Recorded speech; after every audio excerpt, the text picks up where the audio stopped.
Basically, our today's topic is what is difference between rigid constitution and flexible constitution. Constitution के difference को बताने से पहले मैं आपको ये बता दूं व्हाट इज constitution. Constitution क्या है? देखो बच्चों, हम घर में एक घर जो है स्मॉल यूनिट ऑफ स्टेट, वहाँ पे हमारे पेरेंट्स की जो पोजीशन होती है वो होती है लॉ मेकिंग पोजीशन. जिस तरह मुल्क पाकिस्तान में पार्लियामेंट की लॉ मेकिंग पोजीशन है, बिल्कुल इसी तरह घर में जो पेरेंटल पोजीशन पे लोग होते हैं, दादी दादा हो गए, वालिद वालदा हो गए, बड़ा कोई बहन भाई इनकी अदम मौजूदगी में हो गया, वो कह देते हैं देखो जी रात 8 बजे के बाद घर से बाहर कोई नहीं जाएगा, सुबह 7 बजे सब लोग नाश्ता करेंगे, 2 बजे लंच होगा और शाम बजे जो डिनर होगा उसके बाद किसी को खाना नहीं मिलेगा. और बाज़ लोग इन रूल्स पे इतनी सख्ती से पाबंदी करते हैं कि वो उसको चेंज नहीं करते. नहीं भाई बस ठीक है, खाना 7 बजे हो गया, आप लेट हैं, चलो ठीक है आप बात सो जाए. बाज़ जो पेरेंट्स होते हैं वो इन रूल्स एंड रेगुलेशन में फ्लेक्सिबल होते हैं. वो कहते हैं चलो किसी काम से या कोई वैसे लेट हो गया तो चलो खाना खा के. ये होती है यूनिट में, घर में रूल्स एंड रेगुलेशन. फिर यही रूल्स एंड रेगुलेशन बाज़ गाँव, जो हम गाँव से लोग हैं या तहसील सिटी से लोग हैं, सिटीज़ के रूल्स एंड रेगुलेशन टीएमए वगैरह या जो एग्जीक्यूटिव अथॉरिटीज़ हैं उन्होंने कोई रूल्स एंड रेगुलेशंस रखे होते हैं कि आप इनको फॉलो करेंगे. Same state organised population state rules and regulation बनाती है कि हमारे जो सिटीजन्स हैं वो इस तरह से ज़िंदगी गुजारेंगे. हमारे जो मुख्तलिफ इंस्टीट्यूशंस हैं लाइक पार्लियामेंट, जुडिशरी, एग्जीक्यूटिव, ये किस तरह से फंक्शन करेंगे. तो कॉन्स्टिट्यूशन की डेफिनेशन में आप जब आते हैं तो हम किस चीज़ को डिस्कस करते हैं कॉन्स्टिट्यूशन की डेफिनेशन में. सबसे पहले कॉन्स्टिट्यूशन बनाता कौन है? Who make the constitution? जो सिंपल डेफिनेशन, कंप्रीहेंसिव डेफिनेशन है वो है constitution is an act of extraordinary legislation. क्या एक्ट है? एक्स्ट्रा ऑर्डिनरी लेजिस्लेचर का ये एक्ट है. वो काम करते हैं. एक्स्ट्रा लेजिस्लेचर कौन है? Who is extra legislature?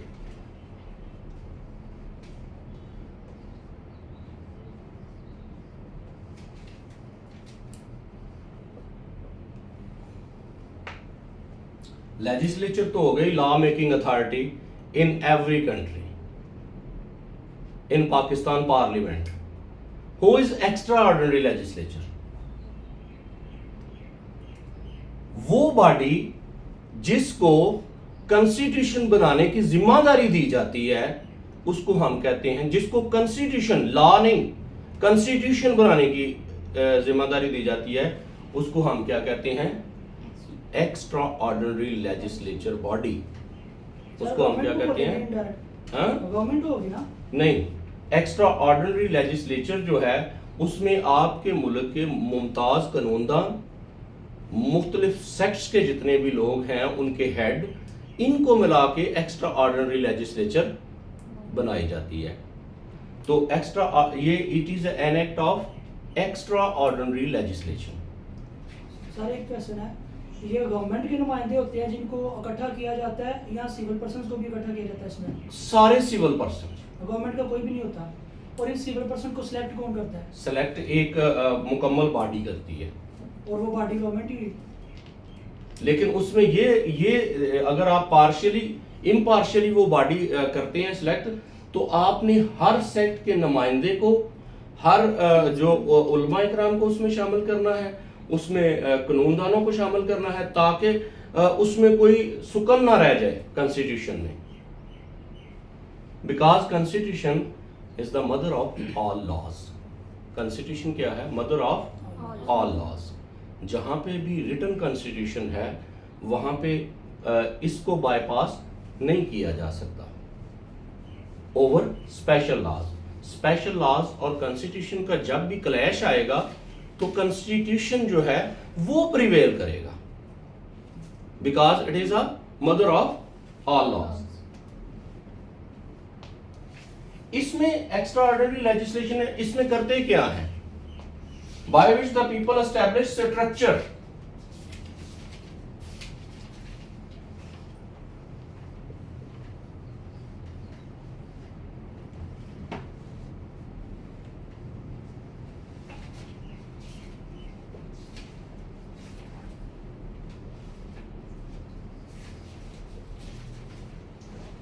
Structure, किस चीज का structure?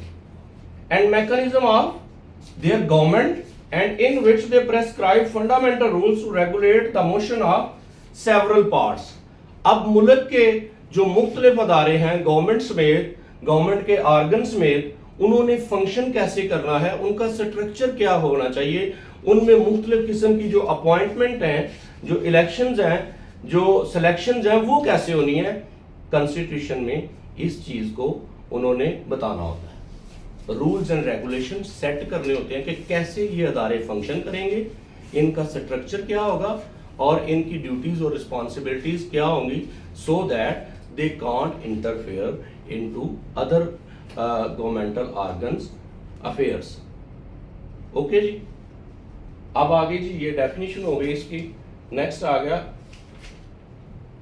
Written and unwritten constitution. देखो बच्चों, इसमें ये बहुत ब्रीक पॉइंट है, रिटन एंड अनरिटन कॉन्स्टिट्यूशन। जहां पे एक्स्ट्रा ऑर्डिनरी लेजिस्लेचर एक डॉक्यूमेंट तैयार करेगी, वो क्या होगा, रिटन डॉक्यूमेंट होगा और वो रिटन कॉन्स्टिट्यूशन होगा। और जहां पे ऑर्डिनरी लेजिस्लेचर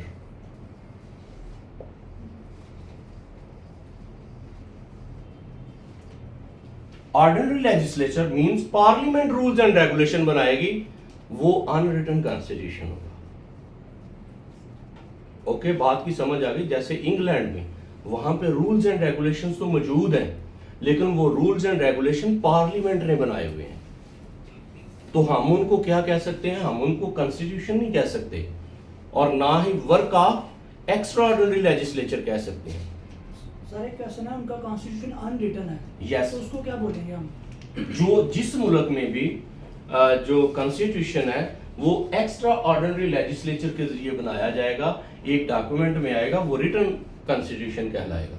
और जिस मुल्क में parliament simple rules and ordinary legislature करती है, वो क्या होगा, अनरिटन कॉन्स्टिट्यूशन होगा। और इंग्लैंड के कॉन्स्टिट्यूशन, इंग्लैंड को इसीलिए कहते हैं कि इंग्लैंड का जो कॉन्स्टिट्यूशन है वो अनरिटन है, because it is made by ordinary legislature, not extra ordinary legislature. ठीक है, रूल्स एंड रेगुलेशन वहां पे मौजूद हैं, डिपार्टमेंट्स भी सारे मौजूद हैं, उनके भी रूल्स एंड रेगुलेशन मौजूद हैं। फर्क सिर्फ इतना है उनके और हमारे कॉन्स्टिट्यूशन में कि हमारे कॉन्स्टिट्यूशन को एक्स्ट्रा ऑर्डिनरी लेजिस्लेशन ने बनाया हुआ है और उनके जो कानून हैं उनको किसने बनाया हुआ है, ऑर्डिनरी लेजिस्लेशन। तो इस हिसाब से जो इंग्लैंड का कॉन्स्टिट्यूशन है वो इस तरह अनरिटन कॉन्स्टिट्यूशन है कि उसको एक्स्ट्रा ऑर्डिनरी लेजिस्लेशन ने मेक नहीं किया होगा। Got it? फ्लेक्सिबल कॉन्स्टिट्यूशन और रिजिड कॉन्स्टिट्यूशन। फ्लेक्सिबल कॉन्स्टिट्यूशन कौन सा होता है और रिजिड कॉन्स्टिट्यूशन कौन सा होता है? फ्लेक्सिबल कॉन्स्टिट्यूशन वो होता है जिसमें हम किसी भी टाइम अमेंडमेंट कर सकते हैं, सिंपल मेजॉरिटी से जिसमें हम अमेंडमेंट कर सकते रिजिड हैं। वो होता है जिसमें नहीं कर सकते, मुश्किल होता है। रिजिड कॉन्स्टिट्यूशन वो होता है जिसमें special majority, rigid constitution requires special majority to amend it. उसमें अमूमन 2/3 भी होती है और 3/4 भी होती है बाज़ जगह। ठीक है, तो ये होता है फ्लेक्सिबल और रिटन कॉन्स्टिट्यूशन में डिफरेंस। अब आगे पाकिस्तान का जो कॉन्स्टिट्यूशन है वो फ्लेक्सिबल है या रिजिड है? Rigid, I think so. वैसे तो है ही नहीं कॉन्स्टिट्यूशन, अगर है तो रिजिड है। प्रोसीजर ऑफ अमेंडमेंट के हवाले से अगर बात करें तो ये रिजिड कॉन्स्टिट्यूशन कहलाएगा। बेसिकली मैं ये समझता हूँ, ये मेरा ज़ाती ख्याल है, बुकिश नहीं है, कि ये हाइब्रिड कॉन्स्टिट्यूशन है हमारा। बहुत ज़्यादा रिजिड भी नहीं है और बहुत ज़्यादा फ्लेक्सिबल भी नहीं है। सही कह रहे हैं सर। इसमें अमेंडमेंट प्रोसीजर क्या है जी? फ्लेक्सिबल कॉन्स्टिट्यूशन में अमेंडमेंट प्रोसीजर क्या है? फ्लेक्सिबल में अमेंडमेंट प्रोसीजर ऑर्डिनरी लॉ को जैसे हम सिंपल मेजॉरिटी से चेंज करते हैं वैसे ही कॉन्स्टिट्यूशन को भी चेंज कर सकते हैं, उसमें भी अमेंडमेंट कर सकते हैं। और रिजिड कॉन्स्टिट्यूशन क्या है?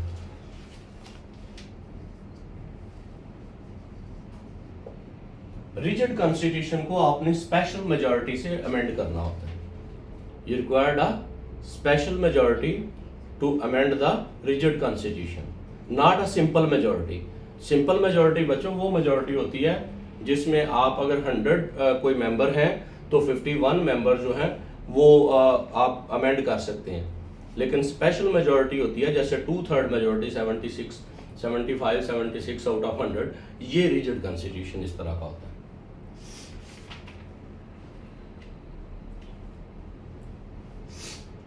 Fundamental laws provided in constitution, कौन कौन से फंडामेंटल लॉज इसमें प्रोवाइड किए गए हैं जिनको चेंज नहीं कर सकते? फ्लेक्सिबल कॉन्स्टिट्यूशन में all laws can be such laws as cannot be changed except by way of an amendment in the constitution itself.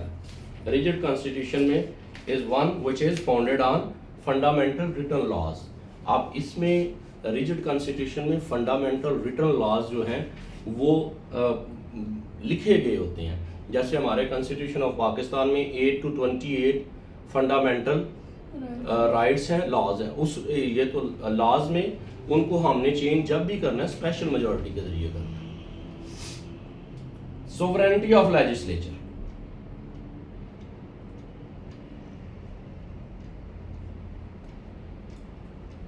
Flexible में सोवरेनिटी होती है लेजिस्लेचर की, जब मर्जी किसी भी कानून को वो मेक कर सकते हैं, अनमेक कर सकते हैं, एल्टर कर सकते हैं और रिपील कर सकते हैं। रिपील करना कैंसिल कर सकते हैं, ठीक है।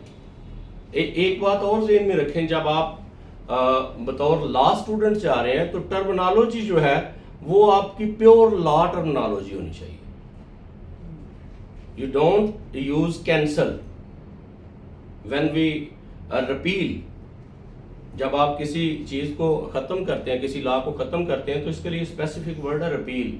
आप उसकी जगह, जिसका मतलब कैंसिल ही है, लेकिन लॉ लैंग्वेज में आप जब बात करेंगे तो फिर आप रिपील कहेंगे, उसको कैंसिल नहीं कहेंगे। मीनिंग दोनों का सेम ही है। ओके जी। In rigid constitution legislature is non sovereign law making body, sovereign नहीं है। रिजिड कॉन्स्टिट्यूशन में लेजिस्लेचर सोवरन नहीं है। वो कोई भी ऐसा कानून लेजिस्लेचर नहीं बना सकती जो कॉन्स्टिट्यूशन के खिलाफ हो।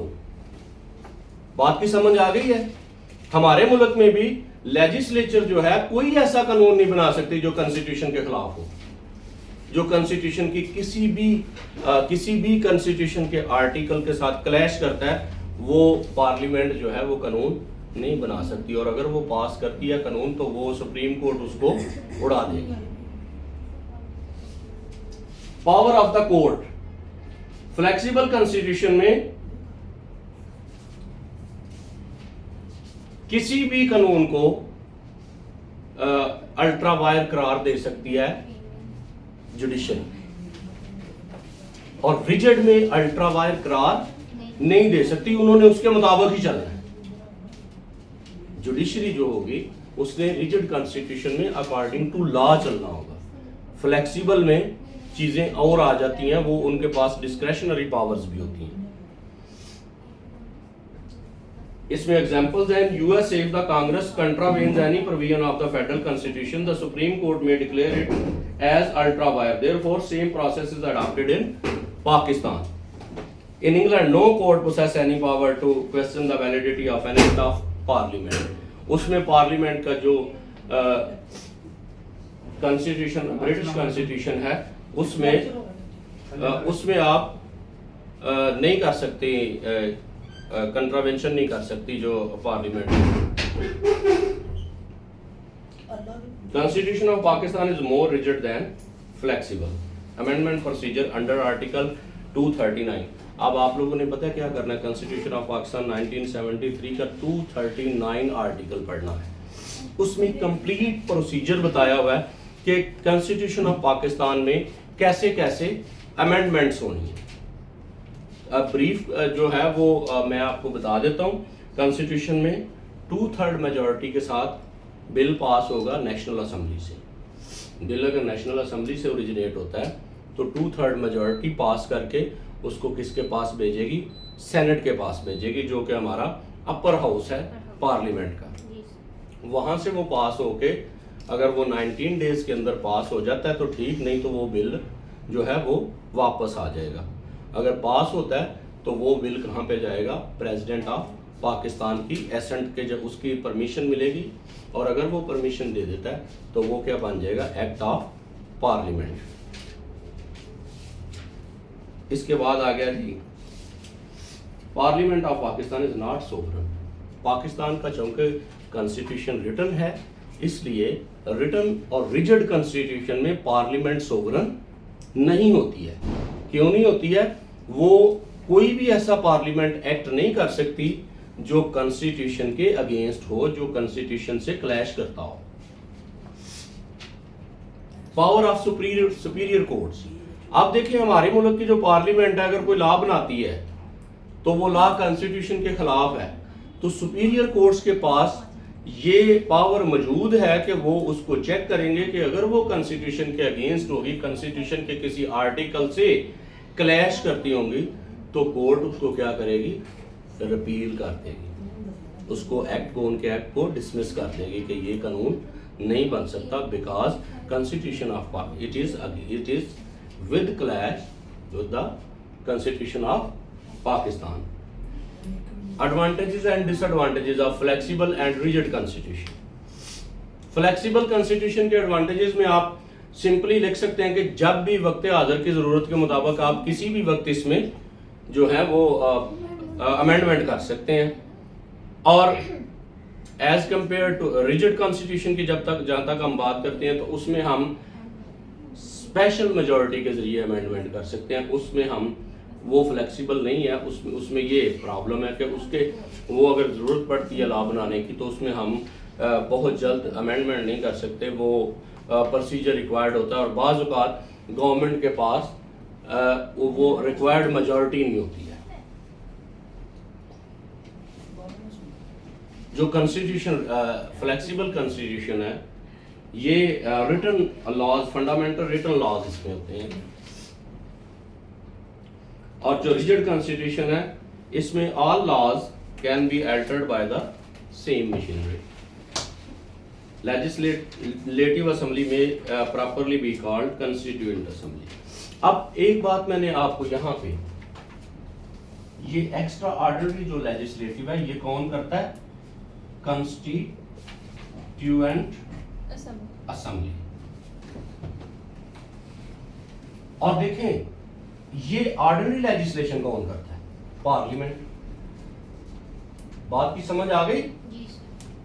सो जहां पे ऑर्डिनरी लेजिस्लेशन होगी वो फ्लेक्सिबल कॉन्स्टिट्यूशन, और जहां पे ये कंस्टिट्यूएंट असेंबली को करेगी वो रिटन कॉन्स्टिट्यूशन और रिजिड कॉन्स्टिट्यूशन। ठीक है जी, इसमें कंक्लूजन में आ जाए आप। Amendment procedure of flexible constitution is very simple and easy. Simple और इजी है। जब आपने कंक्लूड करना है तो आपने इनका कंपैरिजन कर देना, कोई 3 4 5 सेंटेंसेस में इसका कंपैरिजन करेंगे, बताएंगे कि ये फ्लेक्सिबल की ये क्वालिटीज़ हैं और रिजिड की ये क्वालिटीज़ हैं, और कॉन्स्टिट्यूशन बेसिकली जो है वो written rules and regulation which define the structure, composition and mechanism of all जो एग्जेक्टिव बॉडीज और जुडिशरी और ऑल ऑर्गन्स ऑफ गवर्नमेंट के जितने भी फंक्शंस हैं, रिस्पॉन्सिबिलिटीज़ हैं, डोमेन्स हैं, उनको कॉन्स्टिट्यूशन डिस्कस करेगा। That's all. It does